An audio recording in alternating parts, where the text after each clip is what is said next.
Hey there, guys. Welcome back to a brand new live show, and I'm happy to be here. I have my energy drinks. I'm ready to go. I have a bucket of popcorn over here, but there's no popcorn in it. It's just for theatrical effect, but I wish there was some popcorn in there. But just the thought of having it here makes me feel better about who I am and what I'm doing in life. But by the way, guys, welcome. I'm ready to go. It's one of my favorite things to do is this weekly live stream. It's what keeps me alive. And someone in the comments right before I pushed record on this said, "John, how do you have the energy to do live streams?" This right here. This is what keeps me alive. And this is what the super chats pay for. So I very much appreciate that. And I just actually got done doing a brand new podcast episode, which will be on my Patreon and my YouTube membership thingy-majigger. So we talked about the films that should be better. It was a really good podcast, so look out for that coming probably tonight, tomorrow. And I just put up a brand new mini flick trip video on Patreon as well. So if you guys support me on Patreon, I hope you enjoyed it, and it was a good time in Walmart. How are you guys doing? Rob K. Hey, how you doing? Rob K is a member. That's why he has the really cool emojis. Yeah, there's a lot of things I want to talk about today. Actually, that's a lie. There's almost nothing to talk about today. There's no big movie news topics. That's why this live stream is simply just called Movie Talk, Ask Me Anything. And if you guys want to talk about anything in particular, just comment it and we'll go from there. But yeah, thank you guys all for joining me. John Burkett, keep it up. Well, thanks, John. I appreciate that. And thank you for the really cool little gif there of a dancing.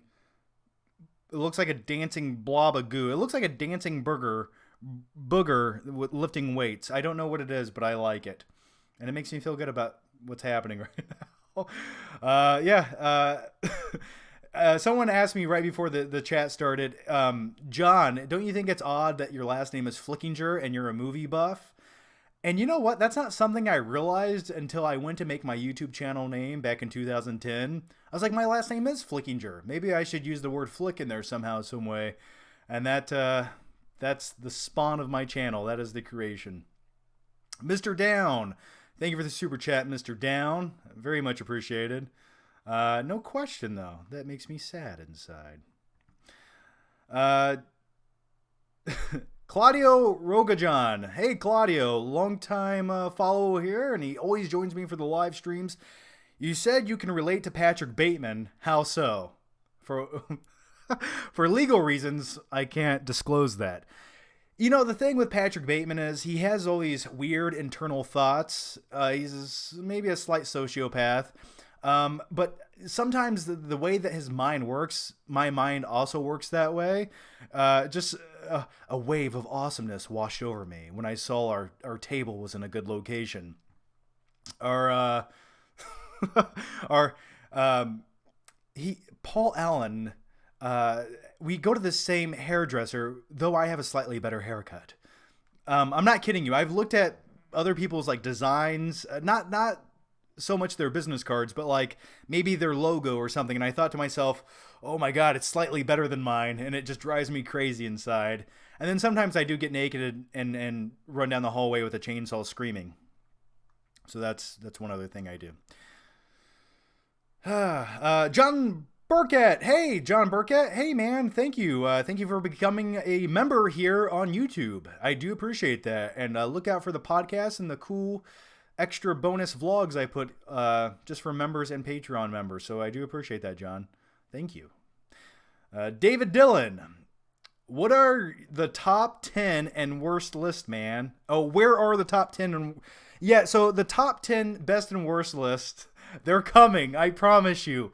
Please, just bear with me, you know? I'm doing my best. Here's the issue. I made the thumbnails. I have everything ready to go.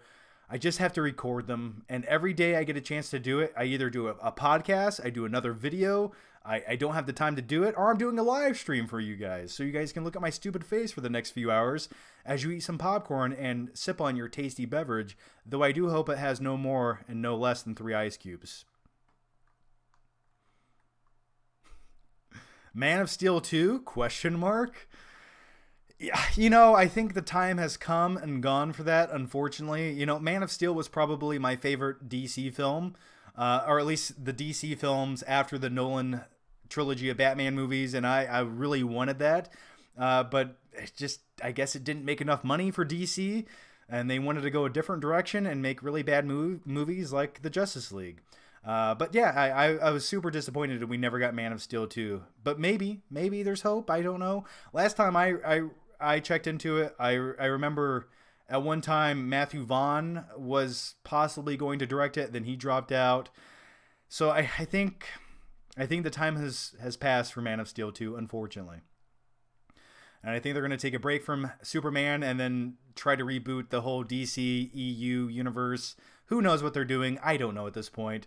Gambit X, who's a member here on Patreon, or not Patreon, YouTube.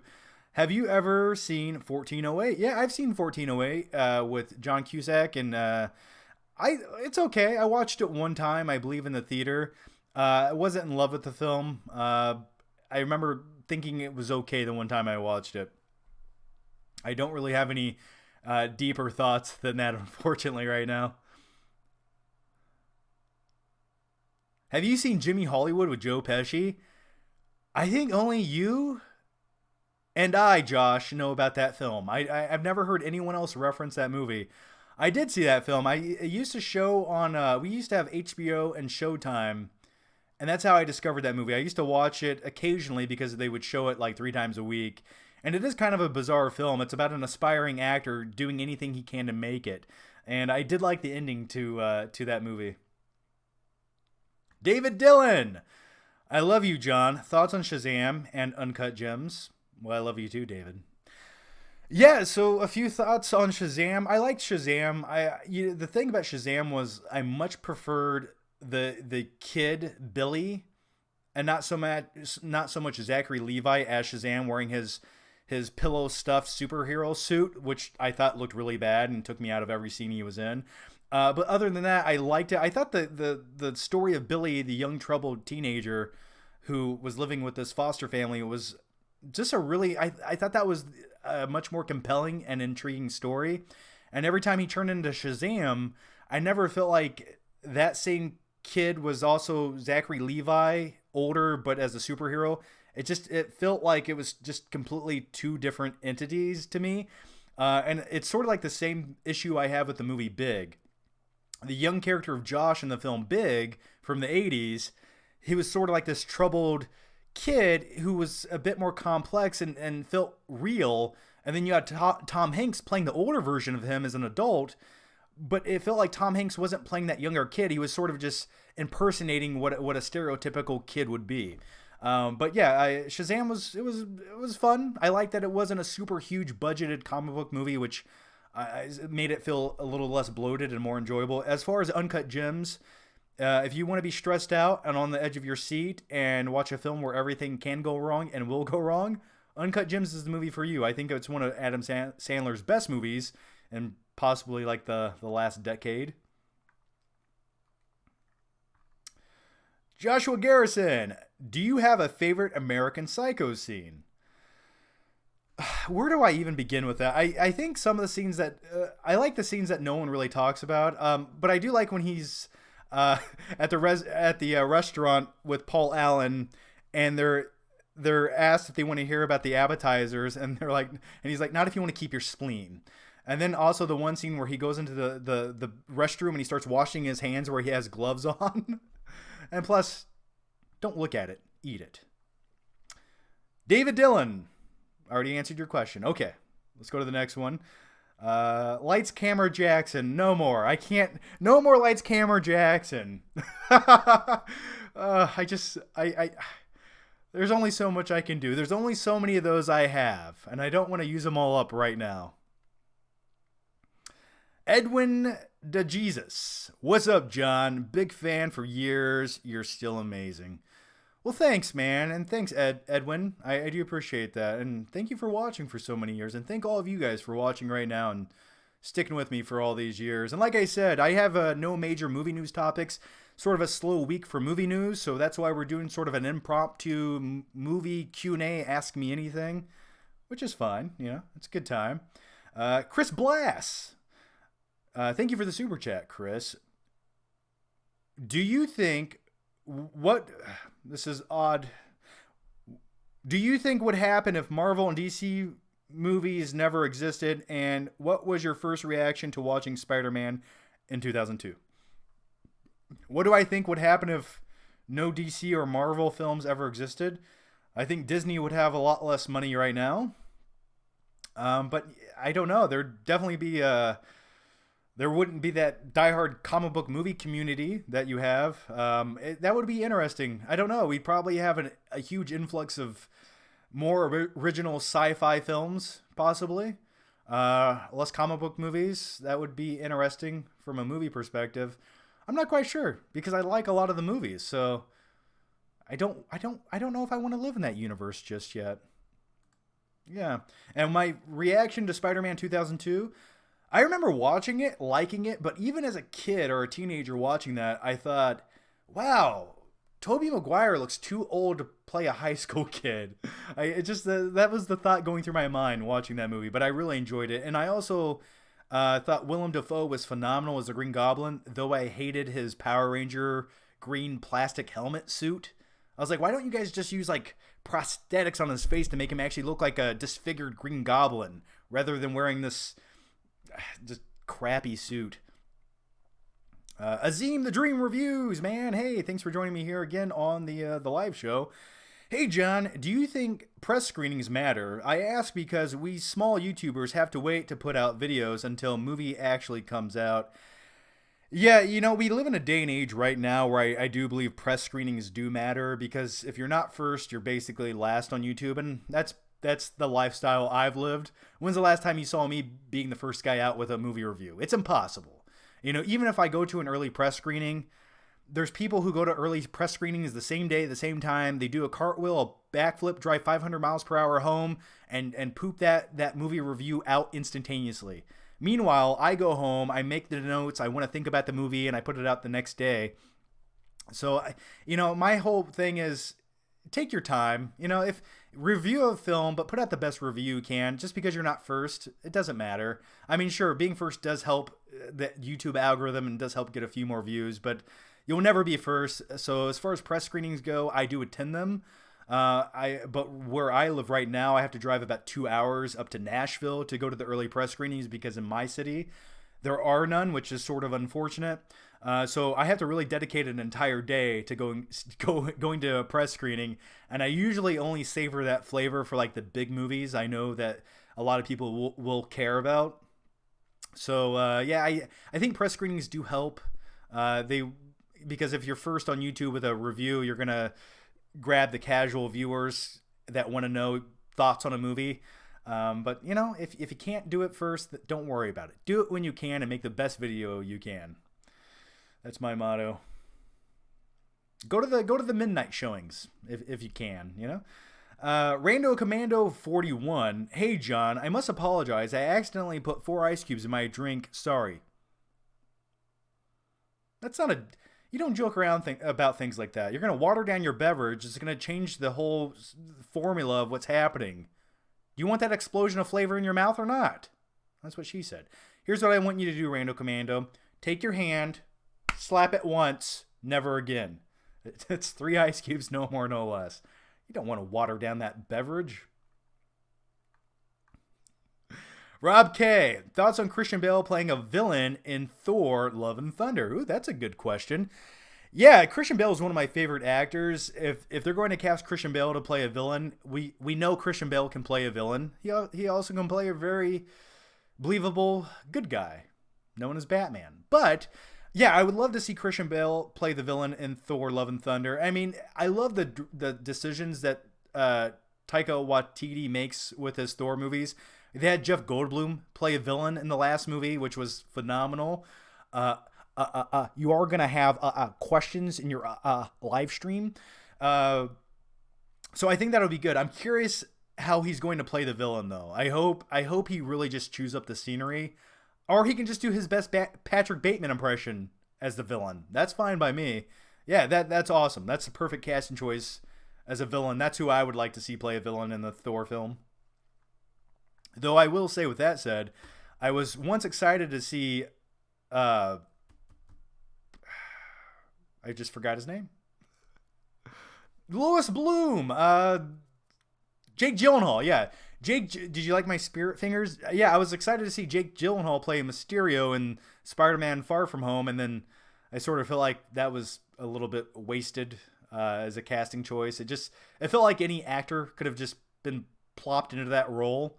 It didn't feel like they necessarily needed Jake Gyllenhaal. I would have liked to have seen sort of like Jake Gyllenhaal from Nightcrawler as Mysterio. That would have been, I think, a little more intriguing, but yeah, thank you for the question. Joshua Garrison, hey, John, do you still hang out with Stuckman? Well, I live 9 hours away, so it's not the easiest thing just to hang out and meet up. I used to live 3 minutes down the road, so that made collaborations a bit more easy. Do you like the Batmobile? I have a video all about the Batmobile over on the Flickpick channel. Go check it out. It's 5 minutes of me just talking about the Batmobile. But I do like it. It looks like a functioning, practical vehicle. If you're going to set this film in sort of a grounded reality, that's the Batmobile this version of Batman should drive. So I think tonally it fits perfectly for the tone of the new Batman movie. You move around a lot, buddy. I sure do. My motto is if you stay still, you die. You know, you got to move. You got to keep going. And plus, that's how life has worked out for me. And to be honest with you, why not move? Go different places. Try different things. Figure out what you like best and stay there. Sup, John? Still lift weights, son? I do still lift weights. I actually just went to the gym yesterday. I did. So I still go. Did you get that projector yet? I certainly did. So LG sent me this really expensive projector I could never actually afford on my own. I will be making a Parasite video with a projector watching Parasite, sort of like a movie night themed video. So yeah, looking forward to that, and that'll be over on the Flickpick channel hopefully next week. So I gotta work on that this week at some point, and I have to hang this huge projector screen that does not fit my living room to make it happen. But I'm really looking forward to watching it. I can't wait. American Psycho or Nightcrawler? For me, I'm probably going to go with Nightcrawler just because I find it much more rewatchable. But it was a tough decision. But I'm going to lean towards Nightcrawler. Because the name of the company is Video Production News. That is how it should be read, and that is how it should be said. All right. What's your favorite steelbook? Favorite steelbook is probably... I don't have a favorite steelbook, but I will give you guys a quick glimpse into an upcoming video. I'm doing a kind of an updated movie collection video, talking about some new movies I've received over the last few months. I think maybe that's 2 months, maybe 3 months almost. But yeah, I have the A Quiet Place steelbook, which is pretty cool. That was sent to me. It's still in the plastic, so it's kind of neat.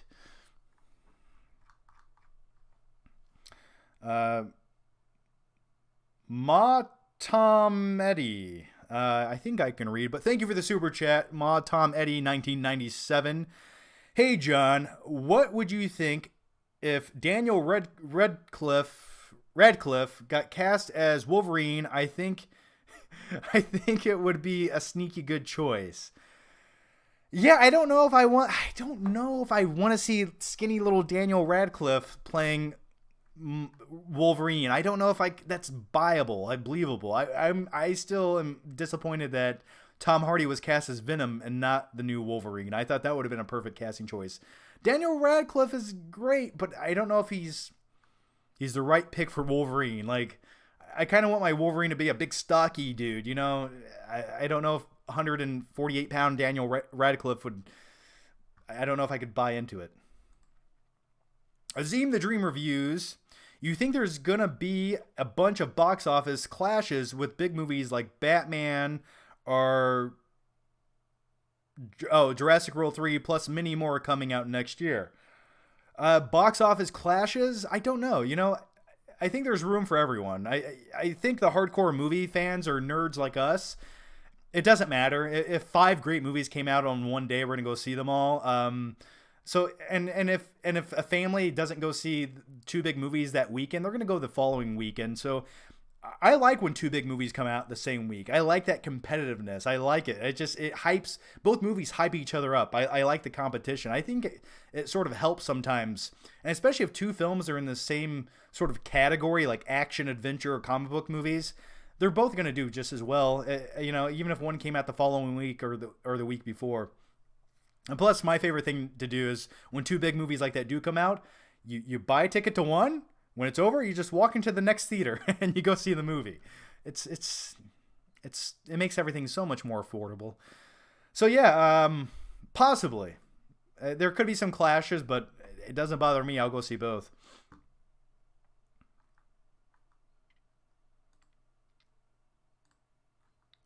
All right. I think I missed a question up here. Oh, Roberto Plazencia. Roberto Plenskia? I think I can read. New MK movie, good or another guilty pleasure? No, I think they're gonna get it right. The new MK movie. I think they stepped back and said, okay, let's make a good movie, and then if we make a good movie, we can make this whole new universe where you have spin-off movies, you have other movies, you have sequels. And if you set up that first movie just right, it can be phenomenal. And I'm hoping they go that direction. That's what I need. That's what I want. Because Mortal Kombat is still my favorite video game movie ever made. I don't care what you say. It's a great movie. uh, I think it'll be good. I hope the fight sequences and the choreography in the new Mortal Kombat movie, they really take their time and they make some like brutal, awesome rated R action sequences. Also, I hope there's like that fantastical element. I hope it's not too grounded because I want to see characters shoot fireballs and Sub-Zero shoot ice out of his hands and Scorpion shoot the harpoon and say, "Get over here." I need that.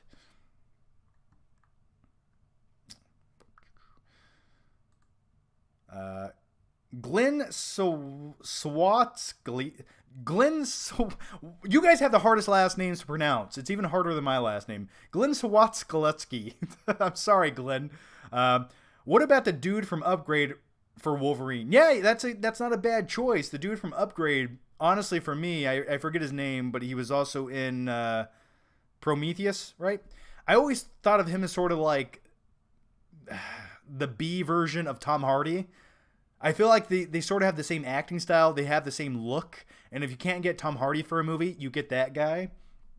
But yeah, I think that would be a good decision. Obed Arzaga, thank you for the super chat. Favorite gangster movie, Blood In, Blood Out, Scarface, Goodfellas. Ooh, man, Blood In, Blood Out. Not a lot of people talk about that movie. That is a movie that makes you never want to go to prison or join a gang, especially in South Central LA. Yeah, so for me, favorite gangster film, I think Scarface is one of the most enjoyable, iconic ones that has a lot of great sequences because Pacino just chews that movie up. I was going to do a Pacino impression, but hoo-ha, motherfucker. Yeah, I love his performance in Scarface, but also I really enjoy Scorsese's Casino. I actually like Casino more than I like Goodfellas.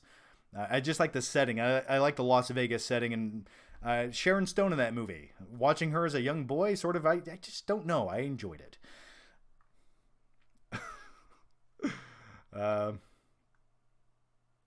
Chris Blass, what's your first Martin Scorsese film to watch in a theater? Mine was The Irishman. I got an early screening and the audience was so respectful. Yeah, I did see The Irishman. I watched The Irishman in an art house theater 2 hours away at 10 o'clock in the morning. I had to wake up at 8 o'clock in the morning to get there and then watch that 3-hour movie. And what I would say is the most uncomfortable movie theater chair I've ever been in because once again, it was an art house theater. The art house theaters don't have a lot of money and they don't have like reclining leather chairs.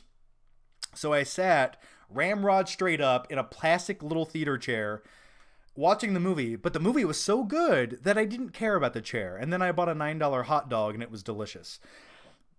But as far as the first Scorsese film I ever saw in a theater, I don't know. I think I might have seen Gangs of New York in a theater, but I know for a fact The Departed might have been the first that I saw in a theater back in the 2006, right? But my most enjoyable theater experience watching a Scorsese film was probably Wolf of Wall Street. Like when I was watching that movie, I was like, this is the movie that Scorsese made for me. It's everything I love culminated into one movie, and it was just it was so glorious. I laughed so hard throughout that film. I love it. uh, did you see the Corey Feldman documentary? I did not see it, but I've heard about it. The name that he mentions was sort of the name that was floating around in Hollywood for like the last 15 years. So I don't think that came as a huge surprise. But yeah, it's Hollywood's a scary place, and a lot of things that no one talks about that they scoop under the radar. Old Boy or The Raid? Yeah, honestly, I'd probably go with Old Boy. It's my favorite South Korean film, right beside Parasite. And in Old Boy, that if you've never seen the film, you have to watch it. A great twist, and also a really amazing side-scrolling shot where he takes out a whole hallway of dudes with a hammer. It's phenomenal in every way. It blew me away the first time I watched it. Hugo Concalves. Thank you for the super chat and donation, Hugo. Thank you for that. Matamedi. One day I will read your name right. Matamedi. I think that sounds right. 1997. What do you think of Super Troopers 2? I never watched Super Troopers 2. I never heard anything great about it. As a teenager, I enjoyed the first Super Troopers movie. But I never watched the second one. I know they didn't quite have enough money to really make the movie they probably wanted to. But I never got around to watching it. I don't know. Did you guys like Super Troopers 2? I never heard anyone really say anything great about it. So I never really took the time.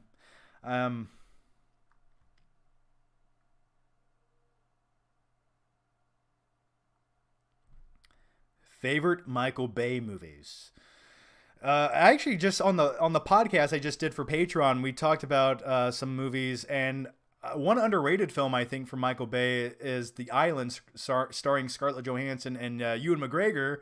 And I liked the message in the film, and I liked it's a good movie, and it gets a little bit shrouded in that Michael Bay bombastic style. I think of maybe a more competent director handled The Island, it probably would have went down as like a more of a cult classic. But I think one of Michael Bay's best films is definitely The Island. I enjoy it. Another one I like from Michael Bay, I love The Rock. That might be my favorite Michael Bay movie, just because Nicolas Cage and Sean Connery just winners go home and fuck the prom queen. I love that, and just the whole concept. I was like, yeah, they're breaking into The Rock. This is amazing, and it was just a really cool concept. And also as a kid, I remember going to see Armageddon, directed by Michael Bay, and you can say what you will about that movie, and I think I just have a special place for it, because as a kid, I went to the theater to watch it, and because I was a stupid kid and I had a little stupid kid brain, I went to the movie by myself because I had no friends, and my mom dropped me off to watch the movie.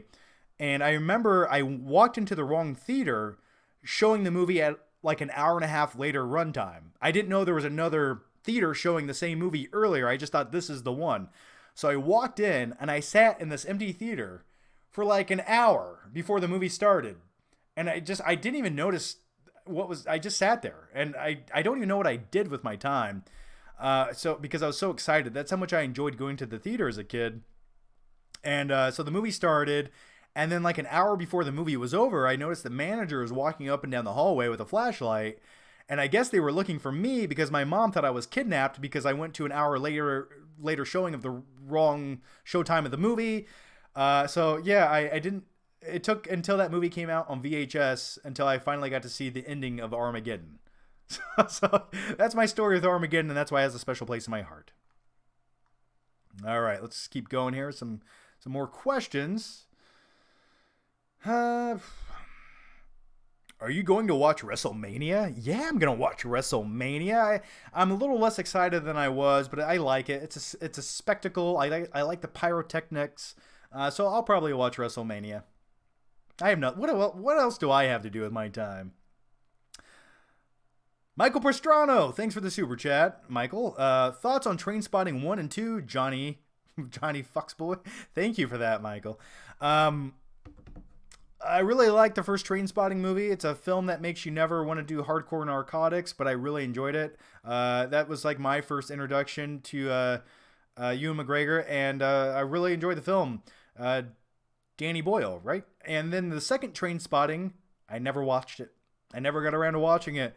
I had a friend who's a huge fan of the first movie, and he watched the second film, and he's like, it's okay. I don't, So I didn't really intrigue me to watch it, and I just wasn't that fascinated with it. Joshua Garrison, hey, big fan of a mistake. Was it to, how big of a mistake was it to have Goldberg beat The Fiend? Yeah, they did that just so they could switch the title and have Roman Reigns win it at WrestleMania. That way he doesn't get booed out of the building. It's just a sloppy story writing decision by WWE. Hey, John, do you think we will ever get a sequel to The Accountant? Maybe. I don't know. It's tough to say. I think it should have happened by now if it was going to happen. I think, if anything, it would probably go the route of being like a Netflix movie instead of like a box office release. Also, I think The Accountant itself would lend itself to a series. Like, it would be like a good Netflix series. I think that would be interesting. I don't think you necessarily need Ben Affleck to come back, though I liked him in the role, but I think it would actually be a good series.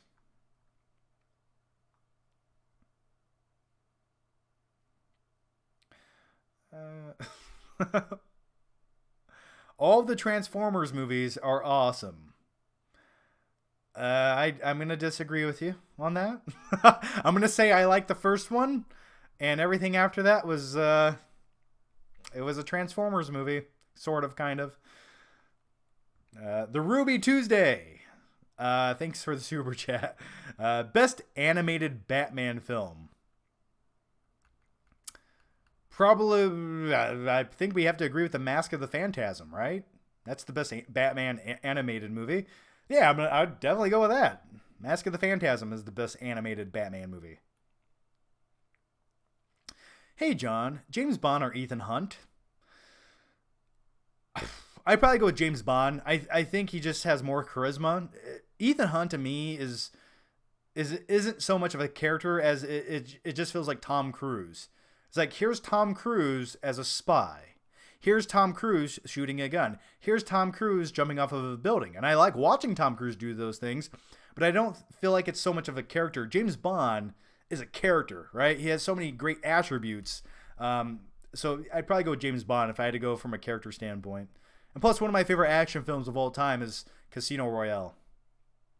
Joshua Garrison, is Batman and Robin the worst film of all time?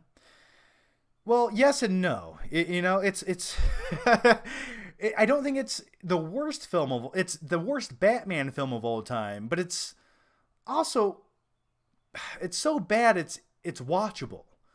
So in that regard, I don't think it is the worst film of all time. Did you watch Six Underground? Yeah, Six Underground made it to my top 10 worst of the year list. It took about 6 days to get through the movie. I will put it that way. I watched the movie in 10-minute segments. That way I didn't get a migraine.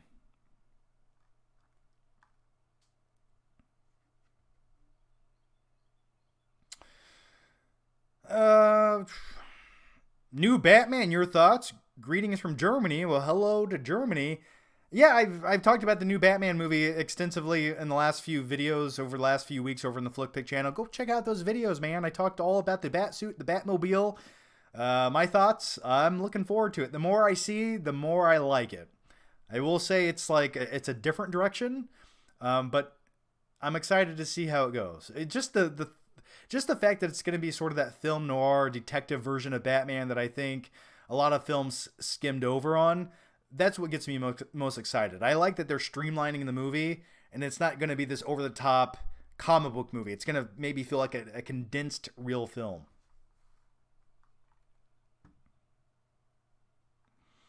Home Alone 1 or 2? The pigeon lady. Can we just all take a minute and talk about the pigeon lady, just for one moment, and how frightening and scary and disgusting she was? Whenever I see the pigeon lady on screen, I can't eat. I don't know why. So yeah, I think Home Alone 1 is by far the best film from a critical standpoint. But Home Alone 2 just has way more fun, doesn't it? Like, it has all those little fun tropes that you want to see, especially as a kid. It's like, okay, we're going to go to Duncan's toy chest. We're going to go through this big abandoned house and I have all these cool traps. And it almost becomes more of a live action cartoon compared to the first film. Like when they shock Marv and he turns into like a skeleton, a plastic skeleton at one point. It's phenomenal. So, and then he goes to the hotel room and he has the whole cupboard full of sweets and cookies. And then he's being served ice cream. 2 scoops, make it 3. I ain't driving. I love it. So rewatchability wise, I'd probably always go back and rewatch Home Alone 2 a bit more than the first movie. All right. Sorry, trying to keep up here. Are you doing a review for Onward? I did see your after the theater reaction. Yeah, I don't know. It just feels like the time has passed. The movie came out Thursday, Friday. I could make a review, but I don't know if it's worth the time. I don't know. I feel like I got out the majority of my thoughts in my after the movie theater reaction video, which is on this channel right now if you want to watch it.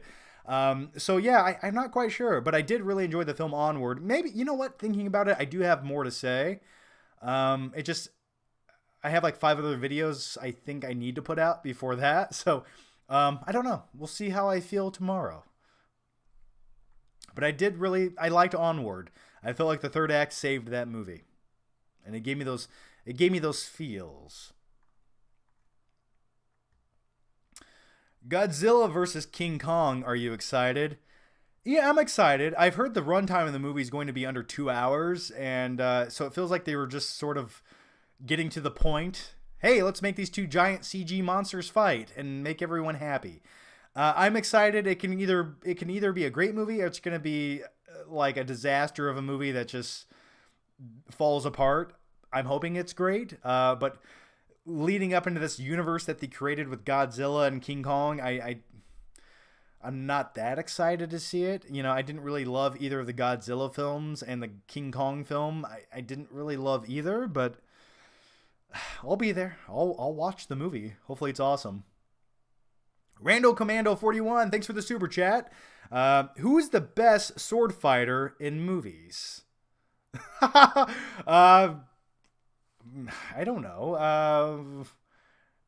Do you consider Darth Maul a sword fighter? I mean, he uses a lightsaber, but I consider that a sword in that universe. Sure, I'm gonna go with Darth Maul, man. He's doing flips, cartwheels.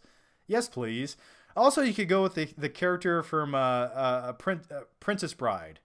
What is his name? I'm here to avenge the death of my father. He was also a really good sword fighter. Wild Hog 84, thanks for this super chat. What movie do you think would make a good series? Well, we just talked about how The Accountant might possibly be, maybe it could be a good series if you wanted to do that. Yeah, Montoya. Thank you, Rob K. Yeah, Montoya. So I would probably, if I could pick a series, and I've said this once and I'll say it again, I'm going to go with Nightcrawler. Like, I think Nightcrawler lends itself to making a really good series. Like, keep it in the same tone of, like, something that... Keep it, like, in the same tone of, like, Better Call Saul, right? You sort of have, like, that dark humor, but you also have the drama. And I think Nightcrawler would be phenomenal. Like, there's so many different storylines you could go on, and each episode would have its own arc and different event, and it could circle around whatever topical news events happening that week. I think that could be cool. And then if you look at sort of like everything that Louis Bloom, the character, will do to get the story, you could have that in every episode. I mean, that's what I would like to see. Or maybe I just want to see Nightcrawler Part 2. Either way. Favorite decade for movies? Mine is the 80s. Yeah, the 80s had a lot of feel good movies that you can just rewatch and they take you to your happy place, but also the 90s had some quintessential action films. It's really tough to say. It's definitely a toss up between the 80s and the 90s. And I would have to put together a list because a lot of my favorite films came out in the 90s and a few of my favorite films came out in the 80s, but I don't know. I don't know if I could just pick one, man. That's tough. That's really a tough one. Back to the Future was in the 80s though, so like that makes me go to the that leans towards the 80s.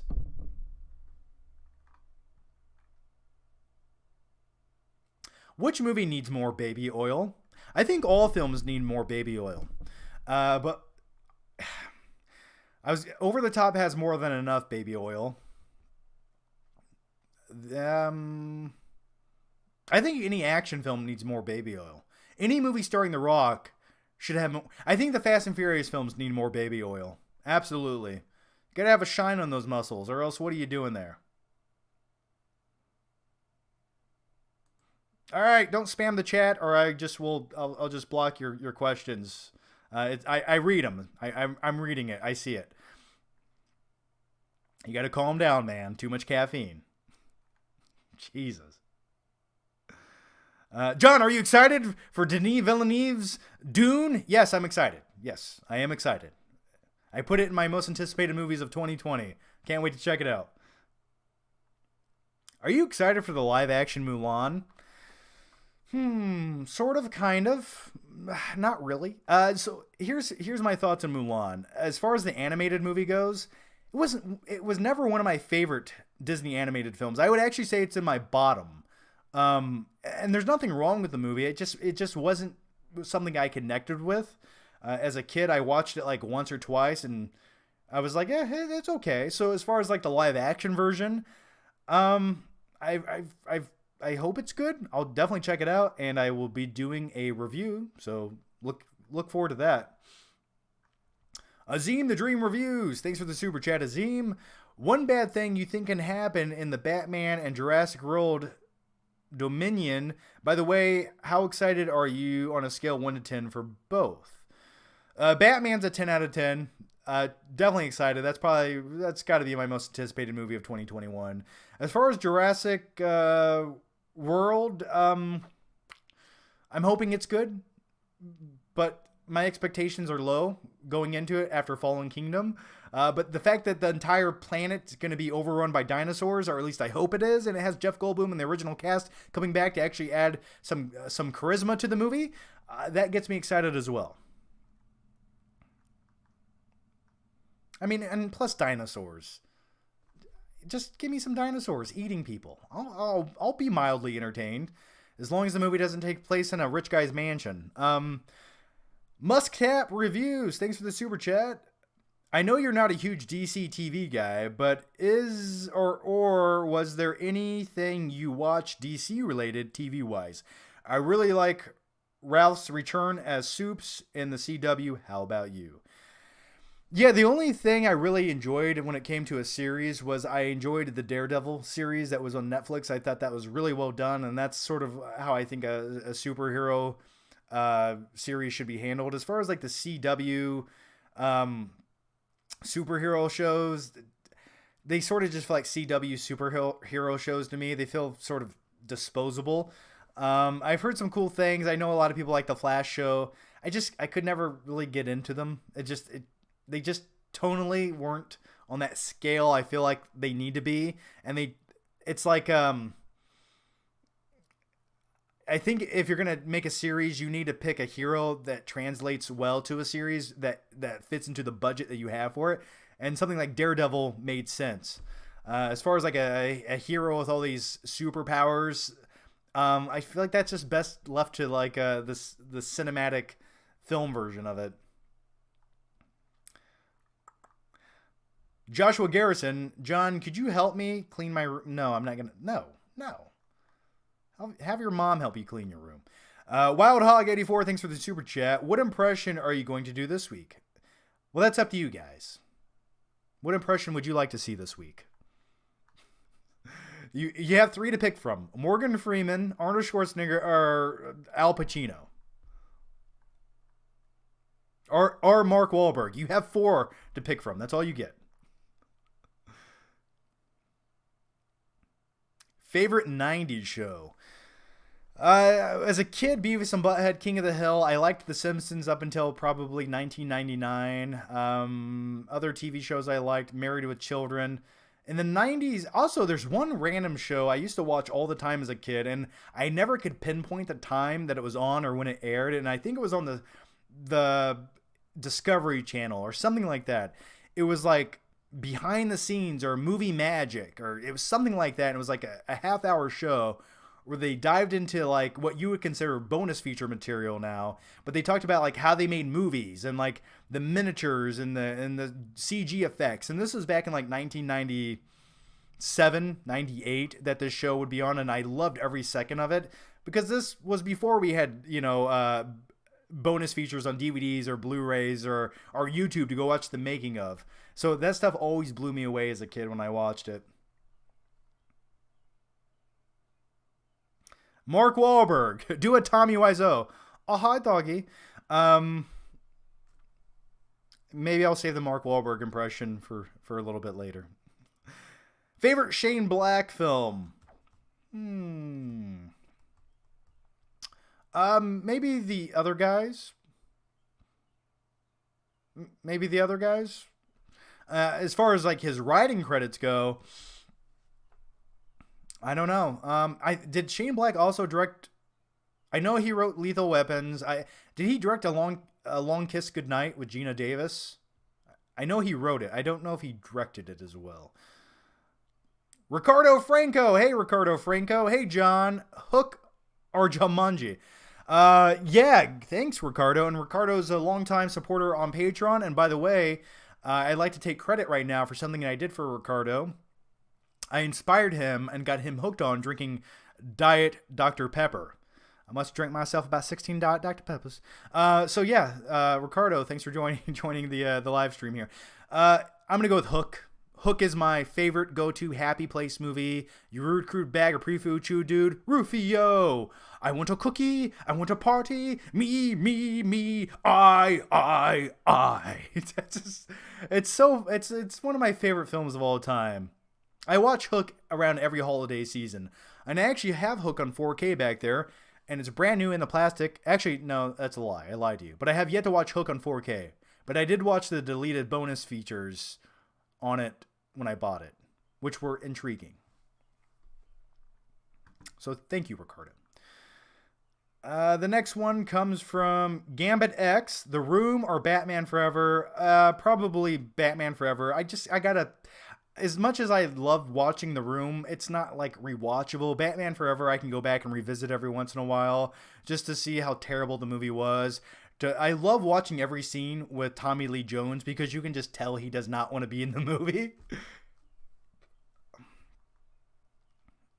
Terrence Hanna, thanks for the super chat. Thoughts on Elimination Chamber? I did not watch Elimination Chamber, but yeah, if you guys didn't know, I'm sort of a closet case wrestling fan. I did read about Elimination Chamber. I heard the last match was sort of terrible.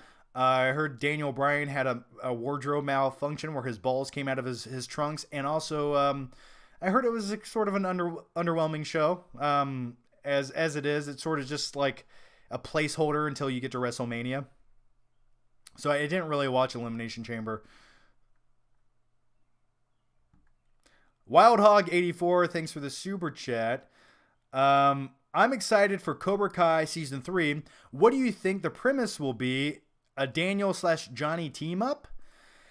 I hope so. That's what I want to see. You have to go that direction at one point. And I think that's where they're going to go. Plus, it's just like, how did the one kid, I forget his name, the kid in Cobra Kai that basically is responsible for kicking the other kid off a balcony and paralyzing him. He's hooked up to tubes. But yeah, that's I'm curious to see where that goes. It's like, how is he not being arrested for this? He basically attempted murder. And the final scene, that final shot, or the final action sequence in Cobra Kai Season 2 is just off the rails. It's like everyone's karate fighting in the hallways of a school. It's phenomenal. And it's one of my favorite shows right now is Cobra Kai. But yeah, I think Daniel and Johnny need to team up. Yeah, I think that's where they're going to go in season 3. And also, I think Elizabeth Shue's going to return. She will probably play the doctor looking over the one kid who got injured. In terms of storytelling and screenwriting, who do you think comes up with the strongest and most engaging narratives, Tarantino or Nolan? Well, for me, here's what I'm going to say about Nolan. I think I almost feel like he's more of a visual storyteller, honestly, when it comes in as far as narrative goes. Some Nolan films, I like them, I love them, but when you rewatch them, you sort of have this glaring plot hole that comes into play, or just issues with the screenplay. Sometimes there's a lot of things that get overlooked, or it's like at first they sort of add up and make a little sense, but then you go back and revisit it, and it's like it kind of falls apart on the second viewing. And that's me being as cynical as I possibly can. For me, I'd probably go with, when it comes to a screenplay, and I know it's like, like you have Inception, which took Nolan 10 years to write and perfect. But I think for me, I actually prefer Tarantino, because when you have his films, the scope of them is much smaller, but the dialogue, the smaller scenes, just the conversation between characters, I think Tarantino excels and does a much better job than Nolan, who sometimes when he has characters interacting and having a conversation or some dialogue with each other, it feels very short and to the point and almost robotic in a way. But I feel like Tarantino's dialogue, it just goes deep, it goes off the rails, and I love the way that his characters speak to each other. And sometimes the most fascinating scenes in Tarantino films are just two characters in a car, or two characters standing somewhere, or stuck in a log cabin, or whatever. And the fact that he can make you forget that you've been watching the same scene for 12 minutes of just two people talking, that says something to the narrative of his films, the way he writes. And I also like the way he lays his films out. They're usually not in a linear style. There's a lot of back and forth. But Nolan also does the same thing, especially for movies like The Prestige. But right now, I would probably go with Tarantino. I felt like I was just rambling on for 15 minutes about that. All right, Musk Tack Reviews. Thanks for the super chat. I agree about DC TV. However, there is one show that, trust me, I didn't think I needed, but I fell in love with, and it's Pennyworth. Please, John, watch. You know what? I'm gonna trust you, but I don't know if I'm gonna ever dedicate the time in my life to watching the movie. That's the movie about. That's the TV series about Alfred. I just don't know if I can bring myself to do it. I just don't know if I can do that.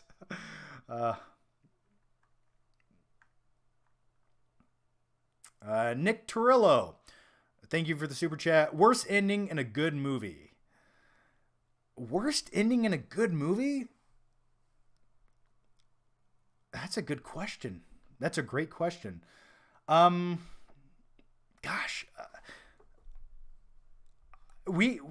I'll give you one we just talked about on the podcast, and I did not like the ending to Tron Legacy, and I did not like the ending to Oblivion.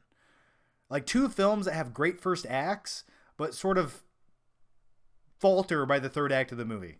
I'm sure there's a better choice out there. I won't go with that one. Yeah, movies have a terrible ending. Yeah, if you guys have some movies that have terrible endings, chime in the comments right now and we can talk about some of them.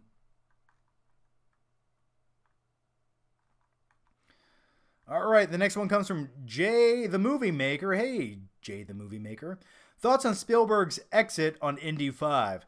Actually, I talked all about that on the last live stream. That was one of the main topics. I think it's for the best, honestly. If he doesn't want to be there, if he doesn't have the creative motivation to make another Indiana Jones film, then don't do it. I don't want that. And plus, when it comes to Spielberg, man, he's a master storyteller, and you can't take away from anything that he's done. But in recent years, I haven't really loved many Spielberg movies. So if they want to give it to someone like James Mangold, who directed Logan, I think that's the vitality vitality that the next Indiana Jones movie needs. It needs maybe a fresh take, someone who can get excited about it and bring something new to it.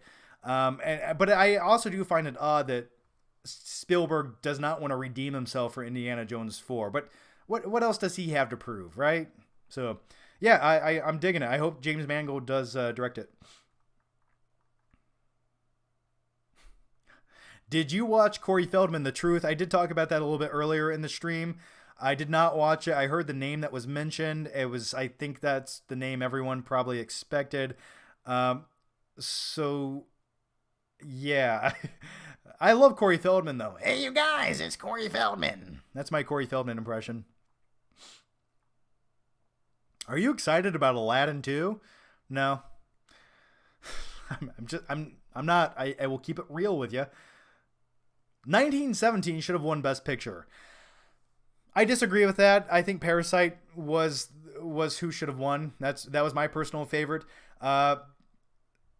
So the thing about 1917, from a technical standpoint, from the cinematography, it's perfect. But the story, I don't know. I don't love the story of that movie. I enjoyed watching the movie, but I have no urge to go back and rewatch it anytime soon. And if you want to talk about like war films that are moving and captivating, it's good. But there's others that I would prefer to watch over that. Do you like Better Call Saul? I love Better Call Saul. I'm watching season 5 right now. I just binge watched season 4 all in like 1 week. It was on Netflix. So thank you, Netflix. So yeah, I love Better Call Saul. I truly love it. And they're getting I think they're going to do a season 6. So I can't wait to see how it ends. Do you still like Joker? Yeah, I still like Joker. I haven't watched it since the theater. But yeah, I still like the movie. I do need to go back. I actually need to get it on 4K. It's like one 4K movie I haven't picked up. Do you own any VHS movies? I used to own a lot. Now I only own I own one. I own one VHS movie. Would you guys like me to grab the one VHS movie I own? Would you like me to go get it? If you'd like me to go get it, give the video a thumbs up right now. Just click the thumbs up button. Just click it.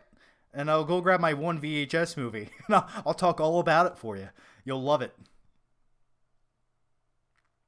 Joshua Garrison, what streaming service do you use the most?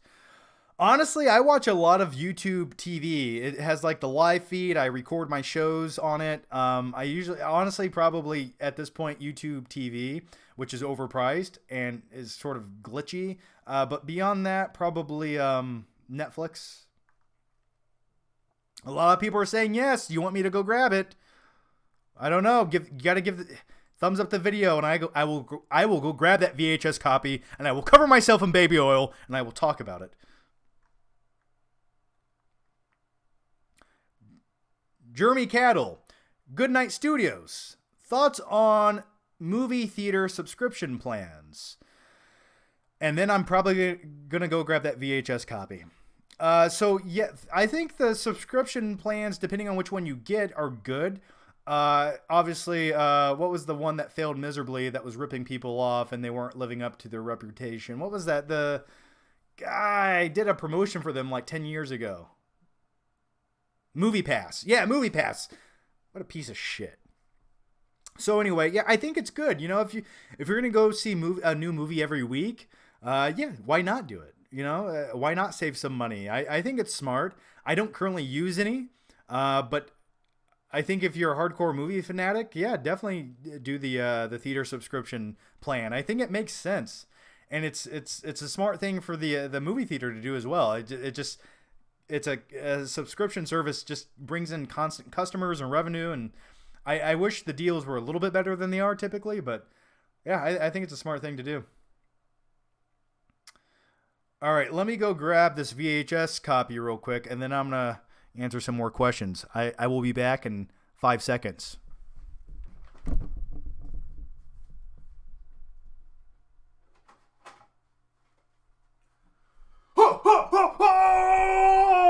It's over the top. Winner takes all, loser takes the fall, because he's arm wrestling for custody of his son covered in baby oil. Yeah, I don't know, Michael. You know, It ain't about being the best, it's about doing the best. So yeah, Over the Top is the one VHS movie I own. A viewer sent this to me a few years back, and it just smells like sweat, and I love it. So yeah, that's that's the one VHS movie I own, and I covet it and I cherish it. Jay, the movie maker, thoughts on Marky Mark getting cast as Sully in Uncharted? Well, I know a long time ago he was actually originally cast as the main actor or the main character Drake, and I'm curious why they changed that. Maybe they just wanted a younger actor who they could make 15 sequels with, which is Tom Holland, and Tom Holland does sort of speak to a younger demographic of people. But yeah, I'm glad that I like Mark Wahlberg, but it makes sense. But yeah, I'm surprised. Like 5 years ago, he was originally supposed to be the star of that movie, and I think that would have also worked out well. I think that would have worked as well. But I'm curious to check it out.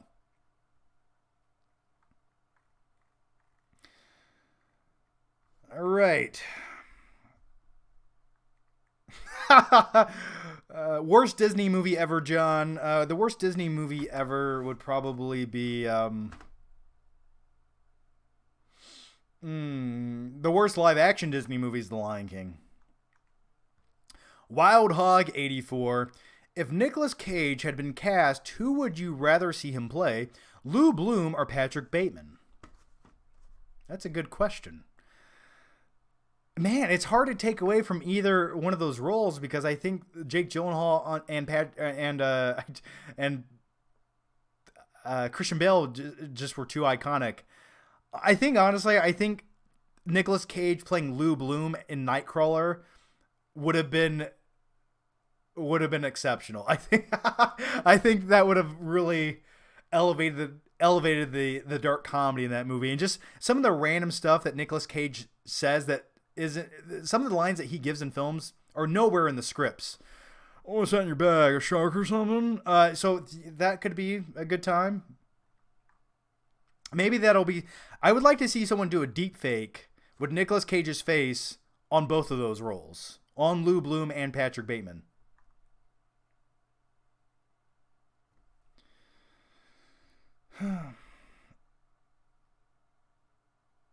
Who is your favorite actor?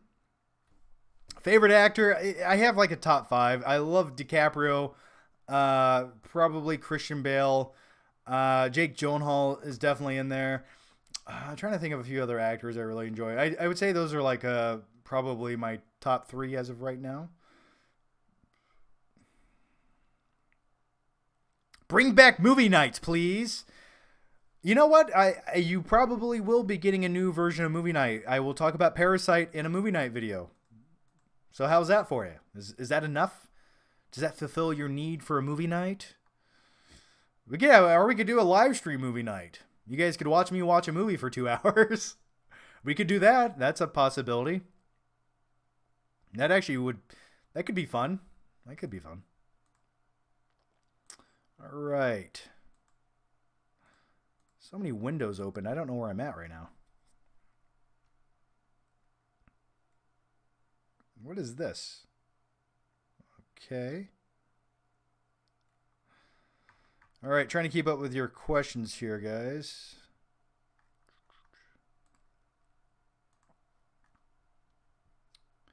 I think Jake Gyllenhaal would make a great Joker, especially after Nightcrawler. I agree. That he could have Jake Gyllenhaal could have played the new Batman or the new Joker. Like either one would actually have worked. So, thoughts on Gotham? I watched 2 episodes. Have you seen Shutter Island?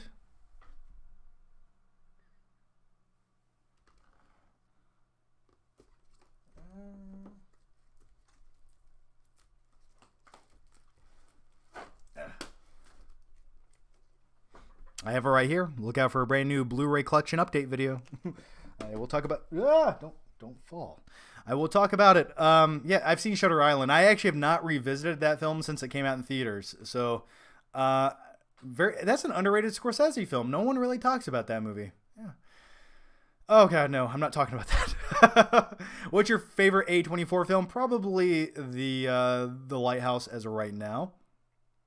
Nemo or Shark Tale? Shark Tale is the poor man's version of Nemo. I'd go with Nemo. Did you ever watch the RoboCop TV series? I don't think I have.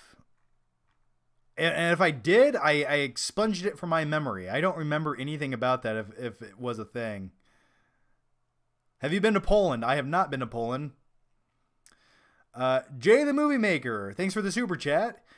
Have you seen Raiders of the Lost Ark, the adaptation?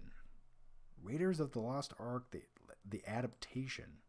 What is the adaptation of Raiders of the Lost Ark? Am I crazy? What is that?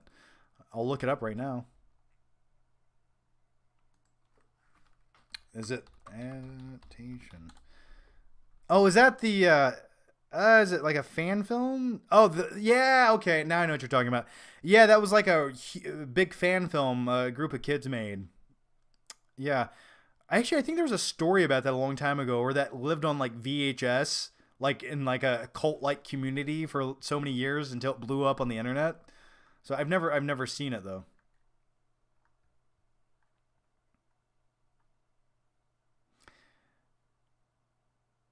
The Shining or The Exorcist? All right, am I talking about the right thing when I say the adaptation thing? I think I am, or is it Young Indy?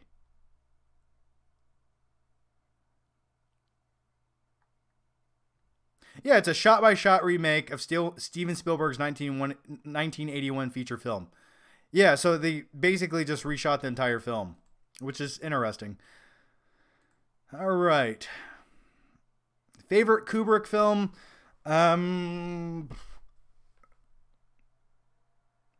Maybe The Shining, but I also really enjoy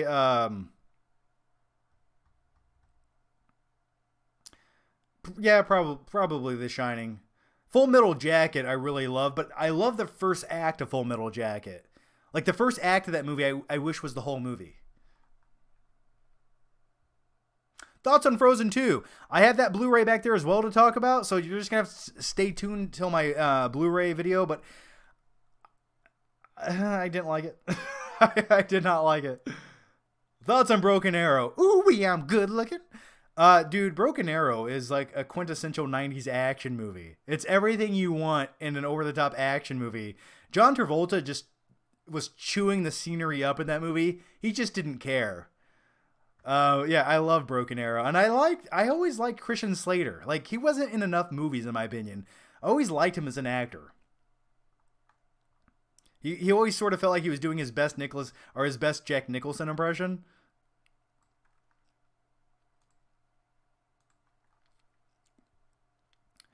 How much longer will you be live streaming from Russ Rogers?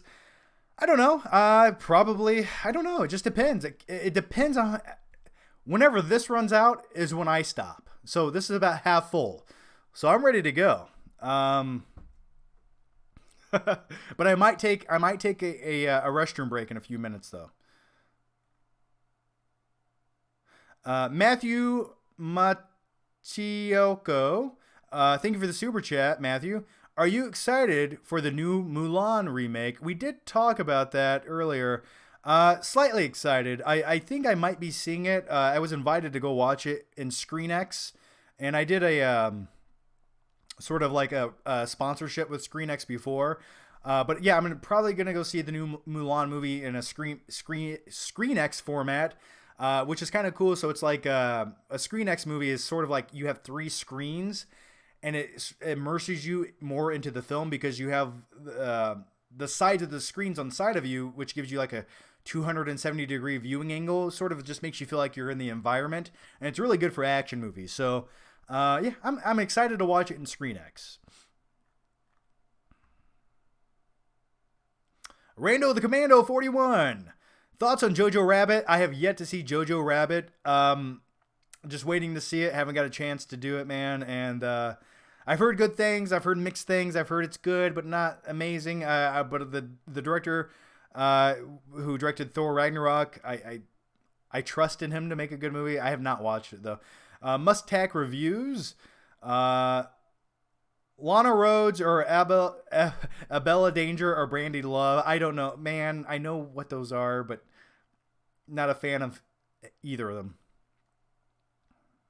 As a kid, I was all about Jenna Jameson. Jay the Movie Maker. What are your thoughts on Baby Driver? I like Baby Driver, and for some odd reason, why do I feel like I get that same question every live stream? I love Baby Driver. Edgar Wright did a really good job. I like the way that the movie's filmed. I like the sequences. I like a majority of the music, though it's sort of the soundtrack to that movie is sort of the soundtrack to Baby's own MP3 player. So whatever he listens to is what the audience listens to. And some of the music choices that he listened to when he was like in certain getaway scenes, I was like, that's not what I would listen to. I'd be listening to like epic metal music or like Master of Puppets by Metallica. So I was hoping for like more of a hard edge music selection in there. But yeah, I really like Baby Driver, and I have it somewhere back there behind my stupid head on 4K.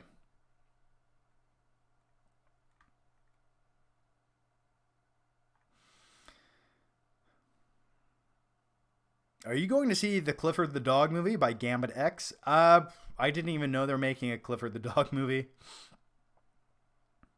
That could be interesting, I guess. A giant red dog. Yeah, that. Huh.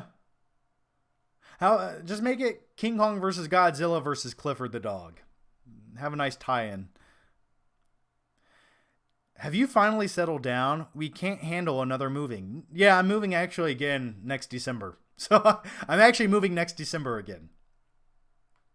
So but I knew I was doing that 2 years ago. That's not new. It's just where we live now was supposed to be temporary. So yeah, I'm moving in like 9 or 10 months. So I'll make another vlog video saying, hey guys, I moved again.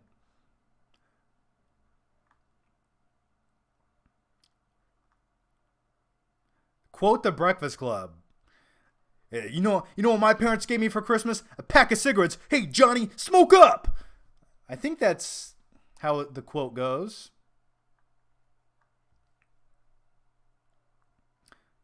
Terminator 2 or The Dark Knight? Oh, I hate that question. I hate it. I hate that question.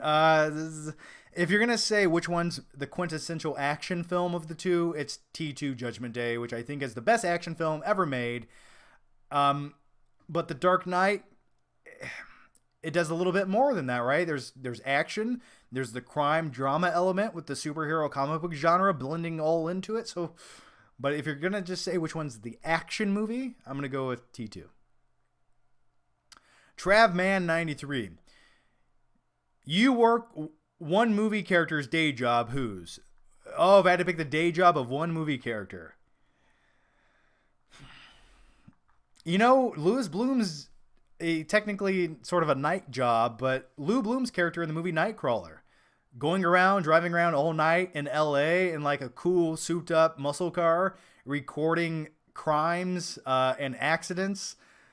That sort of intrigues me, and I think that's why I enjoyed that movie so much. It's sort of like an odd career path. So is making YouTube videos for a living, but that's even a bit more odd and dark and morbid, and that could be, I think that would be fascinating. I don't know if I'd want to do it forever, but it sounds sort of intriguing. Must Tack reviews. Favorite Universal monster film. Are you a big fan? It just depends. You know, there's been so many bad Universal monster films where that dark universe sort of collapsed under its own weight when they came out with like that really crappy Dracula film a few years back. Then they had the Mummy movie starring Tom Cruise. I think the best one technically would be the Invisible Man movie, which just came out from a critical standpoint.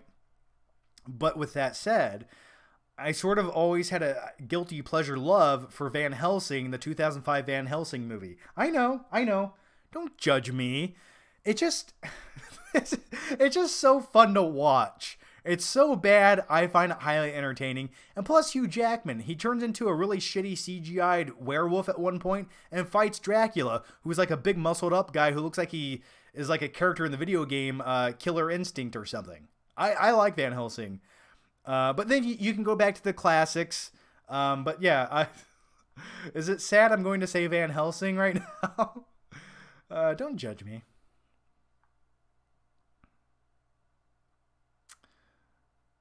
Colin, thanks for the super chat. Do you think Interstellar is better than Ad Astra? Yes. Yes, I do. I wanted to love Ad Astra. I was really hyped for it. I like Brad Pitt. I like sci-fi films. And for me, Ad Astra was like a film with all style. It was all style, but almost no substance. It was like, here's this art house looking film, but really we don't have anything to say. And by the end of the film, it just kind of like meandered off into nothingness. It's like, why are we going here? What is the point of this? This was a letdown. Okay. Like, I just was really underwhelmed with that movie. And I was really looking forward to it too, which was disappointing. Van Helsing is a guilty pleasure of mine. Well, thanks, Tyler. I'm glad you agree. I'm not all alone. That makes me happy. Reservoir Dogs or Pulp Fiction. I definitely go with Pulp Fiction. It's one of my favorite Tarantino films. Reservoir Dogs is really good. It shows what you can do with a limited budget, but when you have talent, how great of a movie you can make. Hey, John, what does Flickinger mean? It's my last name, man. My last name is Flickinger. No one believes me when I say that. They think that's like my stage name, but Flickinger truly is my last name. I think it's a German last name. I don't know what it quite means. I like to think of it means epic god amongst men who loves movies. That's what I like to think of it meaning. Have you seen Gummo? Yeah! Gummo's disgusting. Yes, I've seen Gummo. I remember watching Gummo for the first time back in like high school. So like 2004. And it's just a gross movie. It's so yucky. Like there's a scene where this like little gross kid is eating spaghetti in the bathtub as his mom washes his hair. Oh, Gummo. Hey, John, are you looking forward to Ghostbusters Afterlife? I certainly am. The tone looks right. Anything's better than that previous Ghostbusters film, which was an abomination against humanity, and I hated every second of it. But yeah, the new one looks like they're going back to what makes Ghostbusters Ghostbusters. I think it's a continuation of the story rather than a complete reboot. And you will have some of the original Ghostbusters popping up in the film, and I'm excited. Gambit X, how many times have you watched Pulp Fiction? Too many times. Anytime that movie's on Netflix or on TV, I stop and watch it. Do you think Marcellus Wallace is a bitch? Get the GIMP. Okay.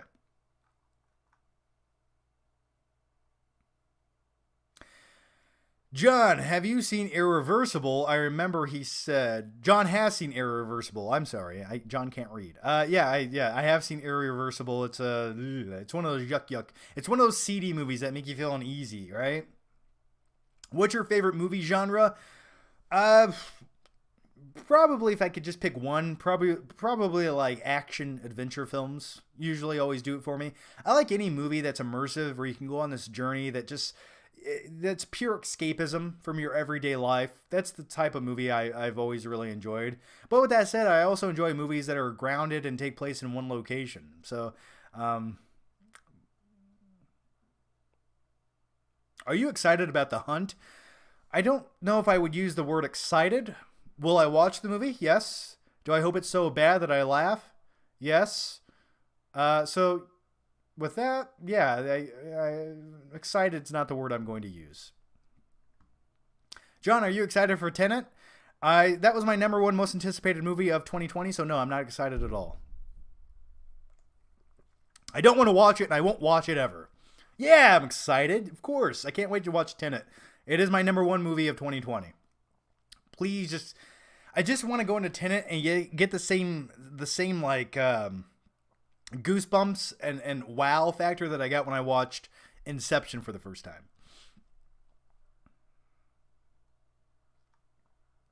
Do you watch Ozark?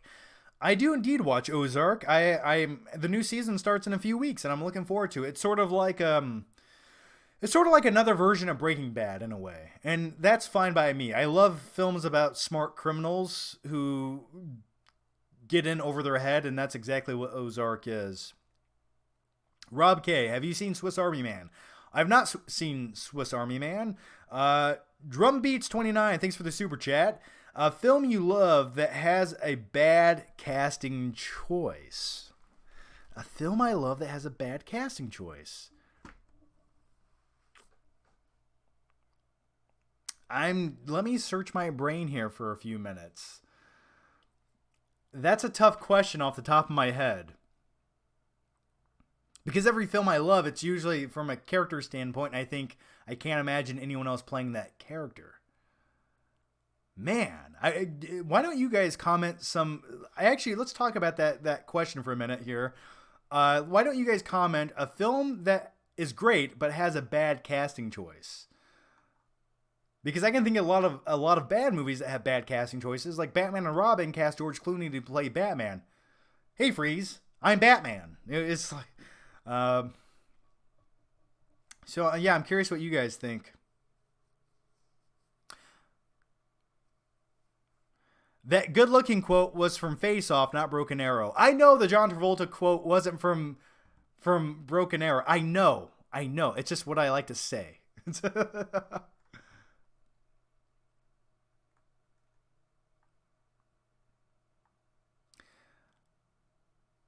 Michael Pastrano, thanks for the super chat. Have you seen Tenet 20-minute scene in IMAX? I did not know they put that out, but I refuse to watch it. I won't do that. I don't do that. I like when it came to The Dark Knight Rises, I remember they had the whole prologue in there of Bane taking down the plane in IMAX. I never watched it. And I just want to savor the flavor for the movie. You know, you don't need to sell me. I'll just watch it when the movie comes out. Dracula with Keanu Reeves. That's a good choice. Batman Begins cast Katie Holmes. Yes, that's a good one. Katie Holmes as Rachel Dawes in Batman Begins was sort of a miscast. I agree. She was the movie. She shouldn't have been in there. Looking for a few other ones here. Spider-Man with Mary Jane actress Kristen. What's her face? Yeah, I agree with that as well. Irishman was great. Jesse Plemons blah bad casting choice. Yeah, those are good ones. Those are good ones. Gone Girl nitpick Patrick Harris. I do agree with you on the Patrick Harris thing. Why was he in the movie? Not a bad actor, but just not kind of takes you out of the movie. Gladiator or Troy? Gladiator's by far the better movie, but man, Troy does not get the credit it deserves sometimes. Sometimes it's a little bit hokey, but man, some of the battle sequences in that film are amazing to watch. Rob K. Johnny Depp in Charlie and the Chocolate Factory. Yes! Yeah, yes, you're right. Gangs in New York, Cameron Diaz. Yes, these are... See, there's... Yes, I agree with you for becoming a member here on my YouTube channel. So, yeah. Thank you for that. And look out for a brand new podcast coming tonight that you can listen to. Actually, I don't... Oh, no, the membership... Okay, I'm sorry.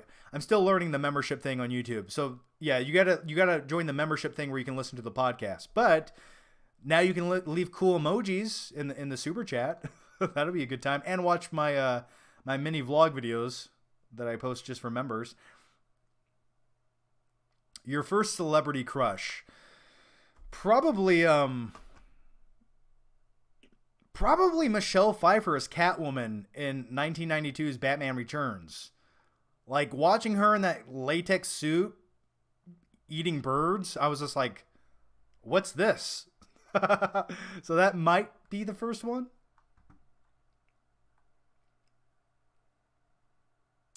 Joseph, thanks for the super chat, Joseph.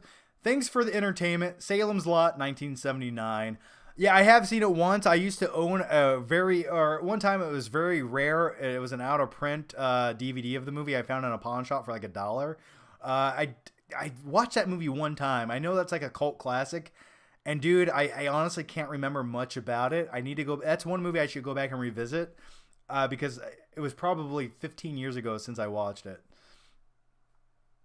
Oh, Jesse Eisenberg and Batman v Superman as a bad casting choice. I do say, Mr. Wayne. Yes. Yeah. It was. Yeah. It was great. When I think about Batman v Superman, I just think about Granny's peach tea. That's what I'm thinking about. Brie Larson in game. That's a pretty good choice. Are you looking forward to A Quiet Place 2? Oh yes, that's my most anticipated movie of this month. I hope it's good. John Krasinski said he likes it better than the first movie, which he is the director and it is his movie, so I don't think he's going to. I mean, what else is he going to say? Nah, the sequel's not as good. Don't go see it. I'm looking forward to it. I hope though that the sequel doesn't try to cater to people who want like the over-the-top bombastic monster movie. I'm sort of hoping it has the same tone of the first movie, where it's not like this monster movie. They focus on the human characters, and it's a bit more subtle. So yeah, I'm definitely looking forward to A Quiet Place too.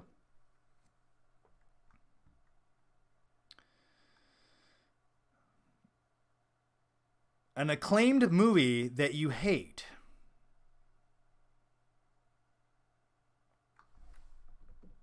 An acclaimed movie that I hate. Most of the ones that win the Academy Award, I would say I don't really love. Like, but hate's a strong word. I think that's a very strong word. A Star Is Born, starring Bradley Cooper and Lady Gaga. I didn't hate it, but I didn't like it. I didn't care. I wasn't moved. I felt like it starred. It was like, here's a movie, a character piece about two unlikable people that you don't like to, you don't relate to, and you don't really care if they end up together or not. And I didn't care about their trials or tribulations as people. I was like, they're just like, I get it that she wants to date a screw up, but it's just like, I don't care. I don't want you guys to be together. Yeah, so maybe A Star Is Born. A lot of people like that movie. I just didn't care. Yeah. So how did you like Knives Out? Good question. Let's talk about Knives Out. All right, we can talk about Knives Out for the next few minutes. But right before we do that, here's what I want to do, guys. I'm going to take a quick, like, 1 to 2 minute break. And I will be right back. So if you guys have to use the restroom, refill your popcorn, put some more ice cubes in that drink, go do that now. I will be back in 2 minutes. So go ahead and leave your questions, your super chats. And when I come back, I'll answer those and talk about Knives Out. So I'll be right back.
All right, let's talk about Knives Out. This is a film that I did not get to see in theaters. I will be talking about this entire stack of movies, including this, in an upcoming Blu-ray video.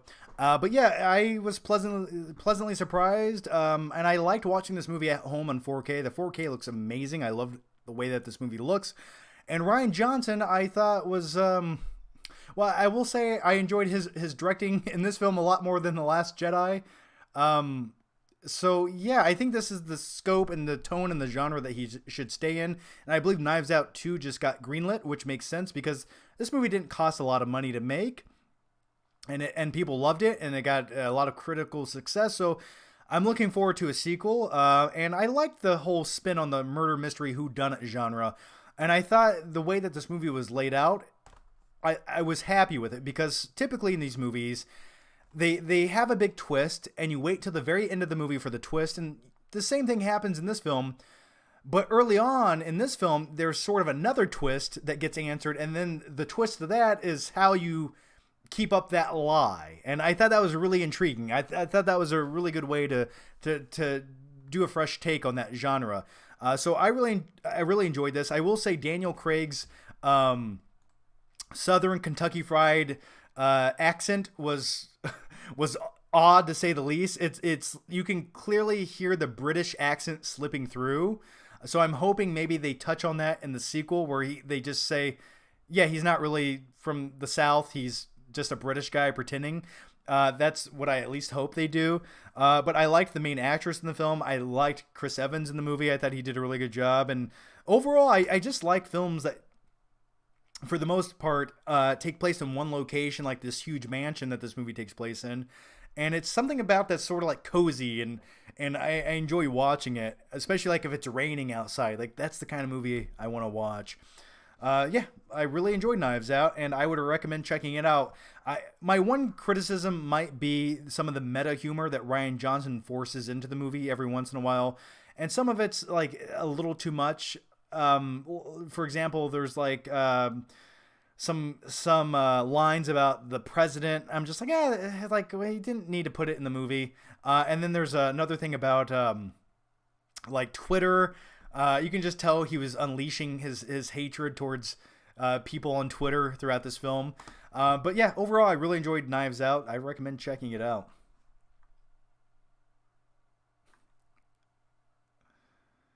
Any guesses on who the killer was early on in Knives Out?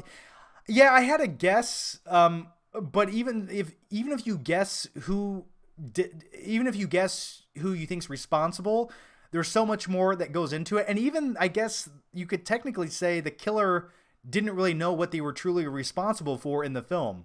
They weren't even aware of everything that was happening. So it sort of took a culmination of a whole bunch of things to make it make any sense. So I liked that. It wasn't like one person's responsible for everything.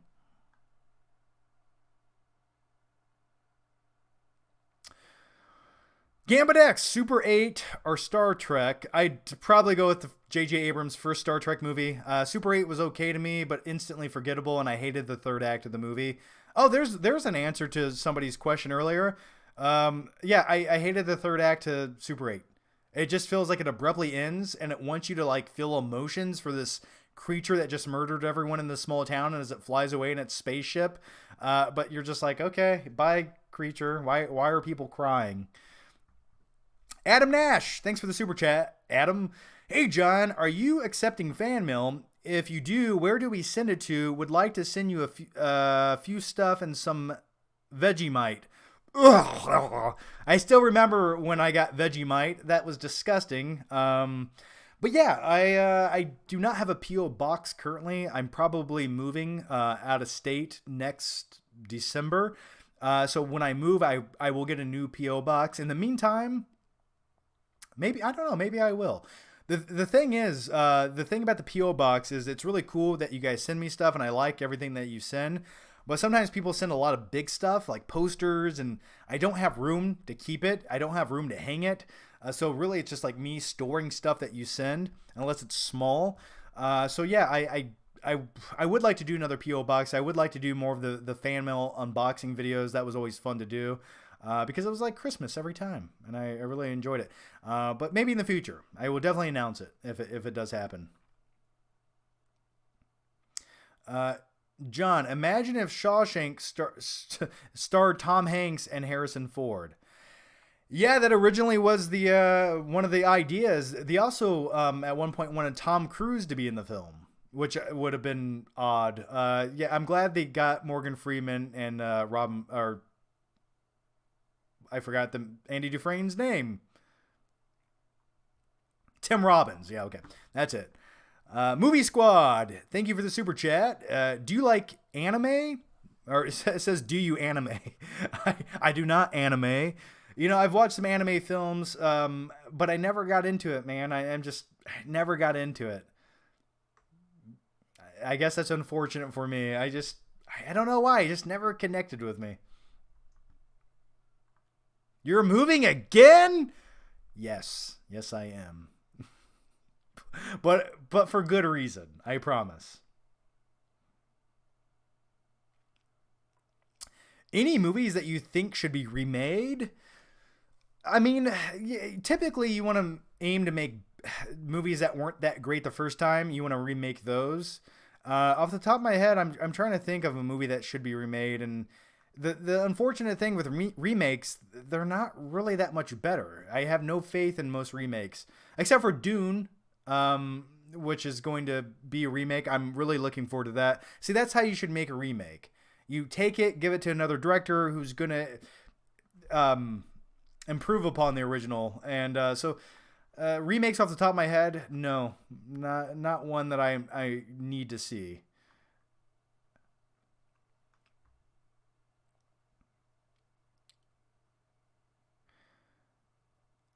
Whenever you move, are you renting or buying? Probably renting, and then maybe buying after that, once I figure out what I want to do in the area that we're going to live in. Just discovered Tim Robbins in Dark Water. Yeah, Tim Robbins is in Dark Water. I actually watched Dark Water last week on Blu-ray, and I enjoyed it. It's definitely not a movie that you're probably going to want to buy or rewatch all the time, but I definitely recommend checking out Dark Water at least one time, because it'll make you never want to drink water in a small town. It's just scary, and it's probably laced with chemicals, and your teeth are going to fall out of your head. Azim the Dream Reviews.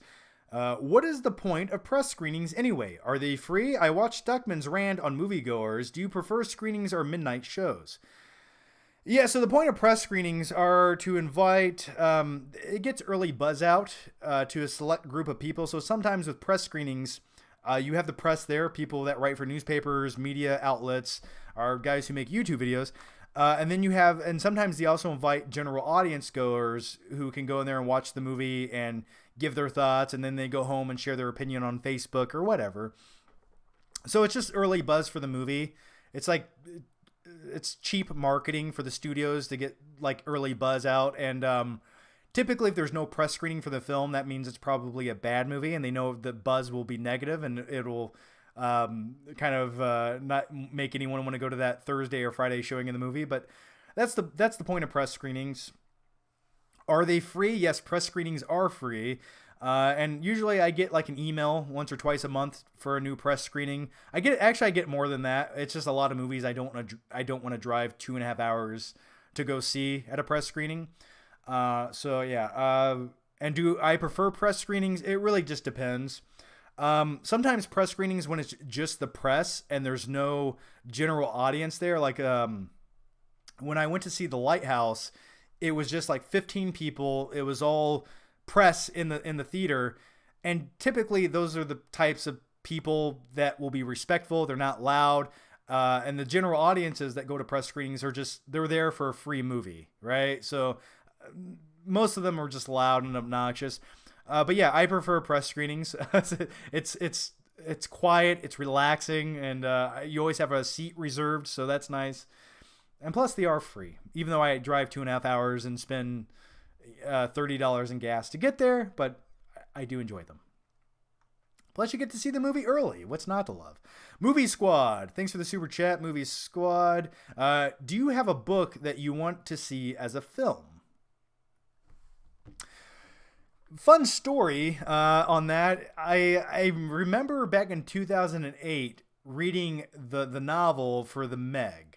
Um, it's written by Steve Alton, I believe. I think it's called something else. Maybe it's not called the Meg. But then we got the Meg movie starring Jason Statham, where he fights a shark. Um, and the movie based on the novel isn't what I thought it would be. Like the novel of the actual Meg, it's really good. It's intense. It's like huge and epic, and the scope of it's really intriguing. And there's a lot of underwater sequences that take place in this underground like laboratory slash submarine that would have been amazing to watch if you had the budget for it. And then they sort of took that novel and dumbed it down to make it like this movie of the week sci-fi movie with Jason Statham, and it just lost that really cool big scope that I wanted. So yeah, that was a disappointment. But other than that, not off the top of my head. Uh, Drum and Beats 29. What's a film you absolutely dislike but has a powerful, thought-provoking musical score that you love?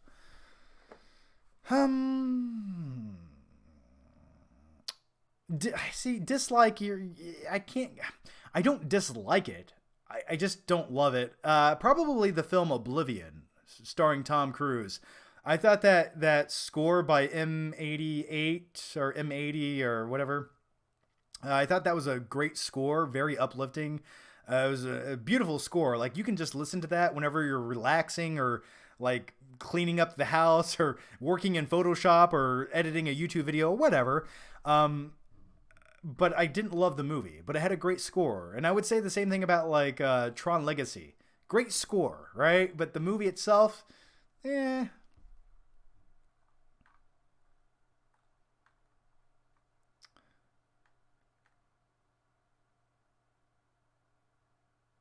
What? Why are you moved to Memphis, Tennessee? I'm not moving to Memphis, Tennessee. I don't want to move to Memphis, Tennessee. Jake Holland, thank you for the pizza emojis. I hope you enjoy them.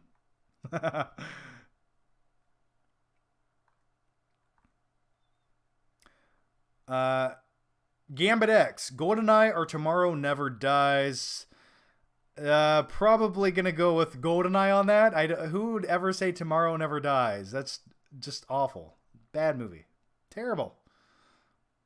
Have you seen The Wrestler starring Mickey Rourke? Absolutely. That's a phenomenal. That's one of my favorite Darren Aronofsky films, and that's. I love the grit of that movie. I love when you have Mickey Rourke just beat up and walking around his trailer park house, and he has to sleep in his van, and he's playing he's playing Nintendo with the neighborhood kid, where he's playing like the retro '80s wrestling game that he was in as Randy the Ram. I love that movie. Ram Jam time. I absolutely love The Wrestler. T2 or The Matrix? For me, it's T2 all day. Much more rewatchable. I feel like it gives you more. The Matrix is phenomenal, but my personal preference is definitely going to be T2. Great film, terrible ending, The Abyss. Yeah, some people love the ending to Abyss, which is interesting. I actually think the director's cut ending, the deleted ending, was the better ending.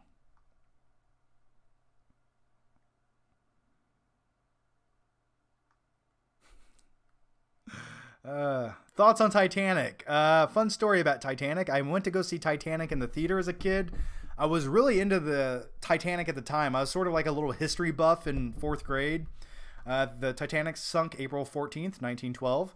And I liked the movie. I actually loved it as a kid. And in fourth grade, we actually in my school, the fourth graders put on these little plays, and you were allowed to put on a 10-minute play in front of the entire school, and I was in charge of my play. And I know this sounds weird. I'm getting off on a tangent, but I made a play about Titanic the movie as a kid. And I had a group of like 6 kids, and I had to direct the play, and I didn't know what I was doing. So what we did is we made the front of the ship out of like 2 big pieces of cardboard. I was the captain. I was wearing the captain's hat. I'm the captain now. And yeah, I don't remember exactly what happened, but I remember I had one kid named like Tom. I made him wear like this big white suit that looked more like a snowflake, but he was the iceberg, and I made him run into the front of the ship. And then we all fell. I don't remember. I would have given anything to know if someone recorded that on film. Terrible ending. Jordan Peele's Us. Yeah, that is a good one, man. Yeah, I did not like the ending to Us at all. At all. I was